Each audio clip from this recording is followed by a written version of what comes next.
Evening বন্ধুরা, তোমরা কেমন আছো? আশা করি সবাই ভালো আছো। আমি বৈশাখী বলছি, আমার আর একটা নিউ ব্লগে সবাইকে অনেক অনেক স্বাগত জানাই। এখন বাজে প্রায় 5টা। আর গুড ইভিনিং বললাম তোমাদের।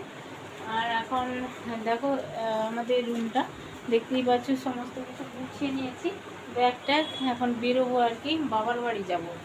বাবার বাড়ি হয়ে তারপরে যাব কলকাতা। তো এখন আমার গ্রামের বাড়ি থেকে বেরোবো আর কি। সমস্ত কিছু গুছিয়ে নিয়েছি, ব্যাগ ট্যাগ দেখতেই পাচ্ছ। আর আমাদের সাথে মাও যাচ্ছে আর কি, মানে শাশুড়ি মাকেও নিয়ে যাব। আর আমার বাবার বাড়িতে উঠবো আর কি। তো তোমরা সঙ্গে থেকেও দেখতে থাকো, ভালো লাগবে অবশ্যই ব্লগটা। হ্যালো বন্ধুরা, আমি চলে এসেছি কিন্তু কলকাতায়। কলকাতার বাড়িতে বসে কথা বলছি। আর তোমাদের বলেছিলাম কালকে যে আমি বাবার বাড়ি যাচ্ছি, বাবার বাড়ি হয়ে কলকাতার বাড়িতে যাব। তো বাড়ি গেছিলাম, আমার বাবার বাড়ি গেছিলাম। গিয়ে মাত্র একটা রাত কাটিয়েছি। ওখানে গিয়ে তো সবারই মন খারাপ, আমাদেরও মন খারাপ, সবার মন মেজাজ কারোরই ভালো নেই। কারণটা তোমাদের বলি। আর আমি কোনো ভিডিও শ্যুট করিনি ওখানে, কারণ মন তো খারাপ। ভিডিও করার জন্য একটা এনার্জি লাগে বা মন লাগে আর কি, যে না ভিডিও করি, সবাইকে দেখাই। কিন্তু এমন পরিস্থিতি ওখানে, না কোনো ভিডিও শ্যুট করিনি, জানো তো। এতটাই মন খারাপ হয়েছে আমাদের, এখনও আছে মন খারাপ। আর সবার মন মেজাজ একেবারে ভালো নেই বাবার বাড়ি। তো যাই হোক, দুর্ঘটনা একটা ঘটে গেছে, তোমাদের একটু জানাই। না জানালে তোমরা বলবে না বাপের বাড়ি যাবে বললে কোনো ভিডিও শ্যুট করনি, বা বাড়ি আসলে এখানে কলকাতার বাড়িতে। আর যাই হোক, আমরা সকালবেলা বাস ধরে রীতিমতো চলে এসেছি কলকাতার বাড়িতে। আর কোনো রাস্তাঘাটে ভিডিও শ্যুট করা হয়নি, মন খারাপের জন্য আর কি। তো দুর্ঘটনাটা ঘটেছে হচ্ছে আমার ভাইয়ের ছোট ছেলের সঙ্গে দুর্ঘটনাটা ঘটেছে। তো তোমরা অবশ্যই আমার ব্লগে দেখে থাকবে কি, অল্প অল্প হয়তো ভিডিও শ্যুট করেছিলাম কোনো সময় গিয়ে। কিন্তু আমার যে বৈশাখী সিম্পল ব্লগ চ্যানেলটা আছে, ওখানে গত ডিসেম্বরে আমার ভাইয়ের ফ্যামিলি এসেছিলো আমাদের বাড়িতে। তো ওর বড় ছেলেও এসেছিল, আর ওর ওয়াইফও এসেছিল, আমার ভাইয়ের ছোট ছেলে সবাই এসেছিল। ছেলেটা এত গাবলু গুবলু ছিল, আর হচ্ছে এতটা কিউট ছিল। আমরা সবাই মিলে ওকে নিয়ে হাসাহাসি, মানে আদর যত্ন সব কিছু করেছি। আর তখন ও হাঁটাহাঁটি কিছুই শিখছিল না, বসতে পর্যন্ত পারতো না। জাস্ট কোলে নিয়ে বসালে বসতো আর কি। এমনি ধরে বসলে বালিশ টালিশ দিয়ে রাখলে একটু বসতো, না হলে আবার এইরকম হয়ে পড়ে যেত।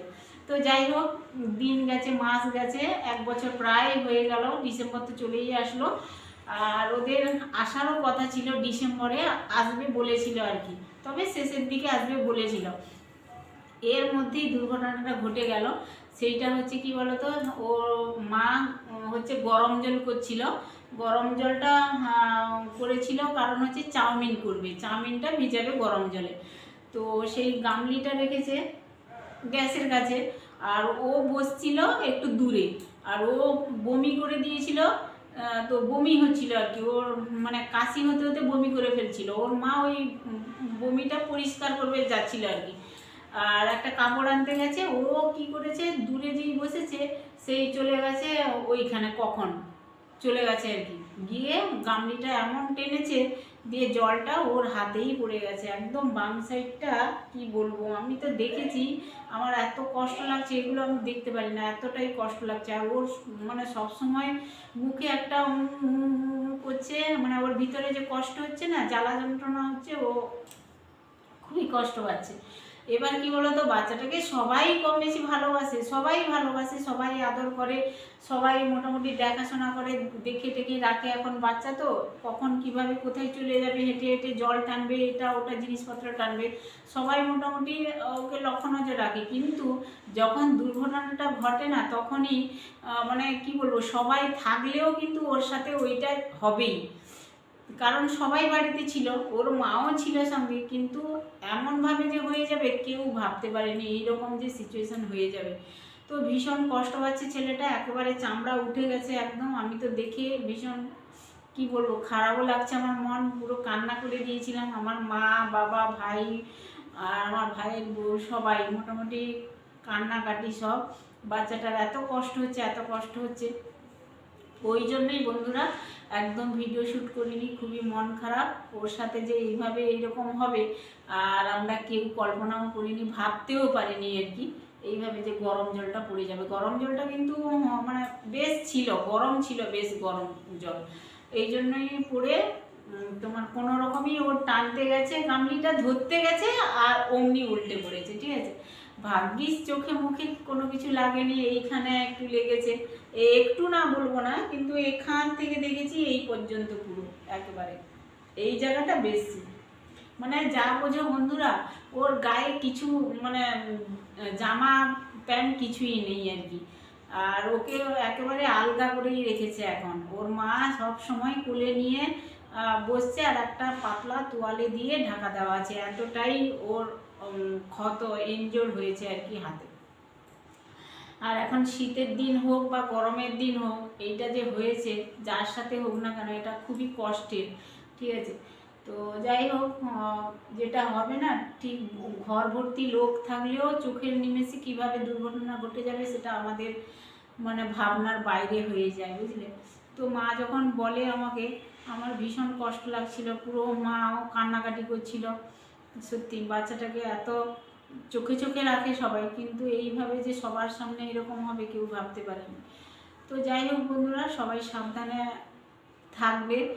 আর এইভাবে বাচ্চা থাকলে লক্ষ্য নজর করে রাখতেই হয়, কিন্তু দুর্ঘটনা যখন ঘটবে তখন বললাম না, তখন সবাই থাকলেও সবার মানে চোখকে এড়িয়ে দুর্ঘটনাটা ঠিক ঘটে যায়, ঠিক আছে। তো যাই হোক, সঙ্গে সঙ্গে ডাক্তারের কাছে নিয়ে গেছিলো গাড়ি করে। ওখানে তোমার ক্রিম দিয়েছে, ওষুধ দিয়েছে, ক্রিমগুলো লাগাচ্ছে। আর আশা করি তাড়াতাড়ি সুস্থ হয়ে যাবে বাচ্চাটা। তোমরাও প্রে করো যাতে বাচ্চাটা তাড়াতাড়ি সুস্থ হয়ে যায় আর ভালোভাবে থাকে, সুস্থভাবে থাকে, ঠিক আছে। খুবই মন খারাপ, ওই জন্য আর কোনো রকমের ভিডিও করতে পারিনি। আর আমি ওখান থেকে নিয়ে এসেছি কি কি সেটাও তোমাদেরকে দেখাইনি। আমি নিয়ে এসেছি কি কি তোমাদের একটু শর্টে বলে দিই বন্ধুরা। এই যে দেখতে পাচ্ছ, এই যে লেবু আচার, 50টা লেবু আছে এখানে আচার। আমার পিসিমা বানিয়ে দিয়েছে। আমার পিসিমা খুব সুন্দর লেবু আচার বানায়, আগেও দিয়েছে, খেয়েছি। আমি পিসিমাকে বলে এসেছিলাম পিসিমা আমার জন্য বানিয়ে দেবে।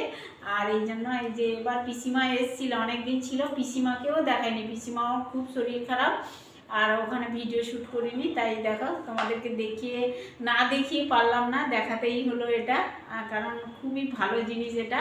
ভাতের সাথে দুর্দান্ত লাগবে খেতে, যখনই খেতে ইচ্ছে হবে আর কি। আমি যে কথা বলছি আমার জিভ দিয়ে জল পড়ে যাচ্ছে। আর এই যে আমার ননদ দিয়েছিল কাঁচকলা, এমনি কলাও, মিষ্টি কলা দিয়েছিল, মানে কাঁঠালি কলা। ওইগুলো বাপের বাড়িতে থেকে আমি গুলগুলা বানিয়ে নিয়ে এসেছিলাম আমার ছেলে মেয়ের জন্য আর কি। আর মা কি কি দিয়েছে মানে সবজি পাতি, এগুলো মাছ টাছ দিয়েছে আর কি।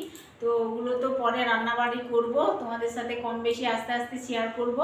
আর আমার যে প্রোডাক্টগুলো নিয়েছি আমি, সেগুলোও তোমাদের মাঝে শেয়ার করব অবশ্যই, পরের ব্লগে দেখতেই পাবে। এখন আমার মেয়ে রান্নাবান্না করে রেখেছে, আমরা খাবো, খুব খিদে পেয়ে গেছে। হাজব্যান্ডের, আমার শাশুড়ি মার খুব খিদে পেয়ে গেছে, বাপের বাড়িতে কিচ্ছু খেয়ে আসেনি, সেই সকালবেলা বেরিয়েছি আর কি বাস ধরবো বলে। আমার ভাই ছাড়তে এসেছিল তোমার সেন্ট্রাল বাস স্ট্যান্ডে, কন্টাই সেন্ট্রাল বাস স্ট্যান্ড, তোমরা অবশ্যই যারা জানো তারা চিনবে জায়গাটা কোথায়। তো ওখানে পুরো থ্রু বাস ধরে আমরা চলে এসেছি, বিরাটি মোড়ে নেমে আবার রিক্সা করে বাড়ি এসেছি। আর আমার মেয়ে রান্নাবান্না করে রেখেছে, মাছ ছিল ফ্রিজে, সব কিছু ছিল আর কি, ও রান্না করে রেখেছিল। আমি যখন বাসে এসেছিলাম আমার মেয়ে ফোন করেছিল, মা কী রান্না করব, কত চাল নেব। তো আমি বলে দিয়েছিলাম আর কি কী রান্না করবি বা কিছু, সে নিজে থেকেই রান্না করেছে। তো তোমাদের একটু দেখাবো কী রান্না করেছে, এখন খাবো, ঠিক আছে। তো চলো খাওয়া দাওয়া করে নিই। আর তোমরা অবশ্যই সাবধান থেকো, ভালো থেকো আর সুস্থ থেকো। আমার ভিডিওগুলো দেখো, বন্ধুদের সাথে শেয়ার করো, ভালো লাগলে লাইক কমেন্ট শেয়ার সাবস্ক্রাইব করে আমার পাশে থেকো, এইভাবে ভালোবেসে যেও। তো চলো, আর চলো দেখাই আমার মেয়ে কী কী রান্না করেছে। আজকে কিন্তু এসে আমাকে রান্নার ঘরে ঢুকতে হয়নি, তো রান্না ভাত খাবো আমি আজকে আমার মেয়ের হাতে। চলো বন্ধুরা, সবাই ভালো থেকো, সুস্থ থেকো, সাথে থেকো। দেখো বন্ধুরা, বাড়ি থেকে এসেছি তো অনেকটা বেলা হয়ে গেছে, এখন বাজে প্রায় কটা বাজে জানো, 4টে বাজে, ঠিক আছে। তো এই যে মেয়ে রান্না করে রেখেছে, আমার মৌ রান্না করে রেখেছে, এই যে ভাত দিয়ে খাবো আর কি, বেড়েছি, তারা খেয়ে নিয়েছে, আমি খাবো এখন। এই যে ভেন্ডি ভাজা করেছে দেখতে পাচ্ছ। আর আমার শাশুড়ি মা তো মাংস খায় না, ওই জন্য এই যে সবজি দিয়ে মাছ রান্না করেছে, আর এখানে এই যে মাংস রান্না করেছে। দেখতেই পাচ্ছ, সব ফ্রিজে ছিল মাংস আর কি। তো আমি একটুখানি নেব মাংস, আর জুসও অল্প একটু নিলাম জাস্ট, আর একটু ভেন্ডি ভাজা নেব।